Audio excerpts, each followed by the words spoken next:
Et salut! Et non, ce n'est pas un bateau. Aujourd'hui, je te montre un nouveau tuto sur comment imprimer un objet en 3D de A à Z. Allez, maintenant, c'est parti! Hey, salut ami maker, j'espère que tu vas bien. Aujourd'hui donc on se retrouve sur comment imprimer un objet en 3D de A à Z. Je vais vous montrer toutes les différentes étapes. Alors la première étape bien entendu c'est de sélectionner un fichier STL. Donc je rappelle le format STL, c'est le format standard pour toutes les imprimantes. Donc moi j'utilise cette bibliothèque en ligne qui s'appelle Thingiverse dans laquelle je vais sélectionner donc l'objet que je souhaite imprimer. Il existe bien entendu d'autres bibliothèques. La seconde possibilité pour vous c'est d'utiliser un scanner 3D pour faire une copie d'un objet qui existe déjà. Et la troisième option c'est tout simplement d'utiliser un logiciel de dessin qui vous permettra de réaliser votre objet en 3D pour ensuite l'imprimer.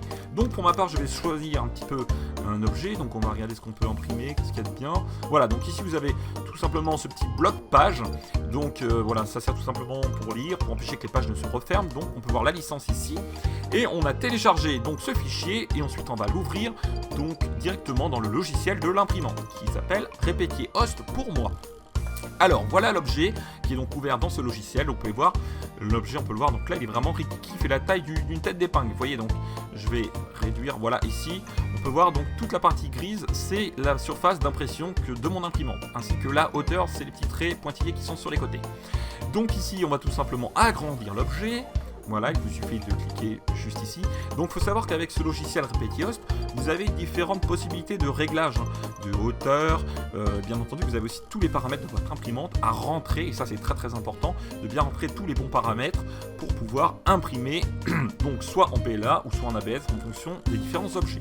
Donc vous voyez ici, et juste là, si j'imprime comme ça, le filament il va tomber ici, donc ça ne va pas fonctionner. Donc il y a une autre solution, c'est de mettre des supports, mais moi je ne souhaite pas mettre de support, donc on va tout simplement faire pivoter notre pièce. Donc ici on met le degré d'inclinaison, donc je vais mettre 180, voilà. Et là ma pièce est parfaite, voilà, elle est bien placée, elle est bien positionnée, donc là je vais la mettre, voilà, en cliquant là juste bien à plat, et donc là c'est parfait. Donc une fois que vous avez positionné votre pièce correctement, on passe à l'étape suivante.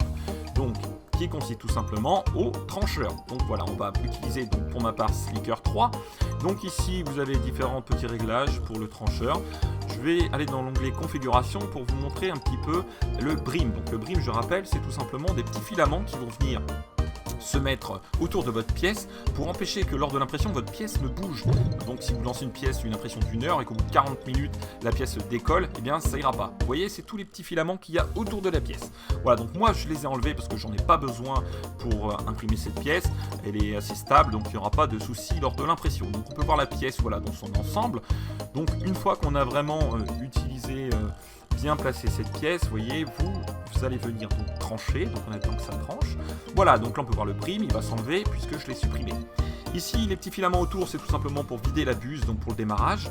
Et je vais vous montrer donc les différentes couches. Donc quand vous cliquez là, on peut voir donc couche par couche la superposition des couches qui vont former ensuite votre pièce. Donc vous pouvez monter voilà, tout en haut, et puis on peut faire aussi le chemin inverse, c'est-à-dire on va partir d'en haut et on va descendre et toutes les couches vont rester affichées. Et là l'objet se dessine vraiment sous nos yeux. Donc ça fait le chemin inverse bien entendu.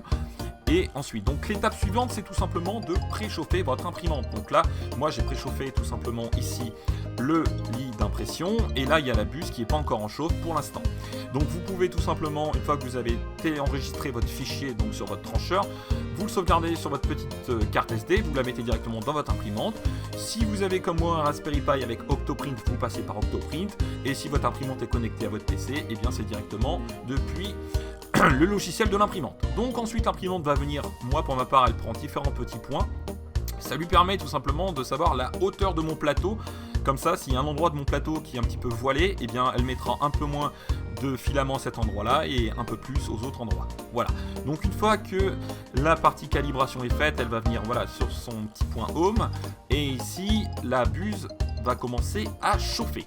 Donc on peut voir la petite cartouche là qui est en train de monter en température. Alors ça se voit pas sauf si je coupe la lumière. Mais pour l'instant je vais vous montrer un petit peu plus haut. Voilà, donc là on voit que la buse est en train de chauffer. On est déjà à 127 degrés sur 190. Et l'impression ensuite se lance. Donc on peut voir, voilà, l'imprimante est partie, donc elle s'est lancée. Et vous pouvez voir donc l'impression sous vos yeux.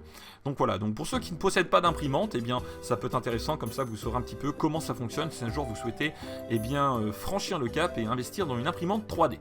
Alors je vous rassure, quand on a son imprimante, la première fois on est un petit peu comme devant un aquarium, et c'est vrai que c'est très passionnant de regarder ces pièces se réaliser et voir les différentes étapes de sa pièce au fur et à mesure que l'impression avance.